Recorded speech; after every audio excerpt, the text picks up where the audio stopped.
మా ఊర్లలో ఒక సామెత ఉంటుంది. ఎవ్వరు తవ్వుకున్న బావిలో వాళ్ళే పడడము అని. ప్రస్తుతం రాజకీయంగా ఆంధ్రప్రదేశ్లో చంద్రబాబు నాయుడు గారి కూటమి పార్టీల పరిస్థితి కూడా అలాగే ఉంది. తిరుమల లడ్డూ ప్రసాదం చుట్టూ చాలా డేంజరస్ బావిని తవ్వి ఆ బావిలో ఇంకెవరినో ముంచుదామని చెప్పి వీళ్ళు అనుకుంటే చివరికి వీళ్ళే మునిగి ఎలా బయటకు రావాలో తెలియక కాళ్ళు చేతులు గడగడగడ కొట్టుకుంటున్నారు బయటకు వచ్చే మార్గం కోసం. సీరియస్లీ దారుణమైన జంతువులు పోవన్నారు, ఇంకొకటి అన్నారు, నోటితో ఉచ్చరించలేని వాటివన్నీ సీన్ కట్ చేస్తే అవన్నీ ఏమీ లేవని, చివరికి గీ కూడా అప్ టు ద మార్క్ లేదని చెప్పి వాళ్ళు విమర్శలు మొదలెట్టారు.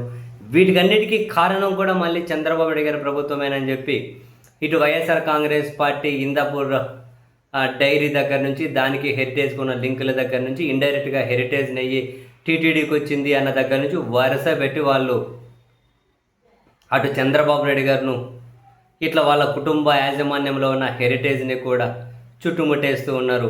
చివరికి శాసన మండలిలో కూడా వైసీపీ వాయిదా తీర్మానం ఇచ్చింది. ఆ వాయిదా తీర్మానం మీద చర్చకు ప్రభుత్వం సిద్ధంగా లేదు. సో శాసన మండలి చైర్మన్ నిన్న తిరస్కరించారు.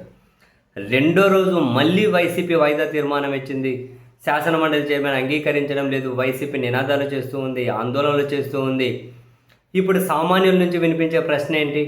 మరి ఒకవేళ చంద్రబాబు నాయుడు గారి ప్రభుత్వం కానీ లేదా వాళ్ళ కుటుంబ యాజమాన్యంలో ఉన్నటువంటి కంపెనీకి కానీ ఎటువంటి ఇబ్బంది, ఎటువంటి తప్పులు చేయలేదు అంటే, వాళ్ళకి ఎటువంటి లింక్స్ లేకపోతే శాసన మండలిలో ఈ డిస్కషన్ని వాళ్ళు ఎందుకు అంగీకరించడం లేదు అన్నది సామాన్యుల ప్రశ్న.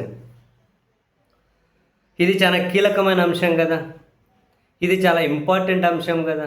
మరి వాళ్ళు ఎందుకు అంగీకరించడం లేదు, దీన్ని చర్చ వాళ్ళు ఎందుకు చేపట్టడం లేదు అన్న సూటి ప్రశ్న జనం నుంచి వినిపిస్తుంది. మరి అధికార కూటమి నుంచి ఆ ప్రశ్నకు సమాధానం ఉందా? అవును, చర్చ చేపడితే మీకేంటి ఇబ్బంది? వైఎస్ఆర్ కాంగ్రెస్ పార్టీ వాళ్ళు తప్పు చేశారని మీరు అన్నారు ఎన్ని రోజులు. చివరికి వాళ్ళే రండి చర్చిద్దామని చెప్పి అన్ని అంశాల మీద వాళ్ళు పిలుస్తూ ఉన్నప్పుడు మీరెందుకు స్కిప్ అవుతున్నారు అన్న ప్రశ్న కూటమి వైపు వేలు చూపెడుతూ ఉంటే వీళ్ళ దగ్గర సమాధానమే లేకుండా పోయింది. సో అదే అన్నది, వీళ్ళు ఒక డేంజరస్ బావి తవ్వారు. చివరికి ఆ బావిలో ఇప్పటివరకు అయితే వీళ్ళే ఇరుక్కుపోయారు. బయటకు వచ్చే మార్గాలు అన్వేషించుకుంటూ ఉన్నారు. బయటకు రానియకుండా వాళ్ళు తవ్విన బావిలో వాళ్ళనే ఇరికించాలని చెప్పి వైసీపీ అయితే చాలా దూకుడు ప్రదర్శిస్తూ ఉంది. వాట్ నెక్స్ట్ అన్నది చూడాలి.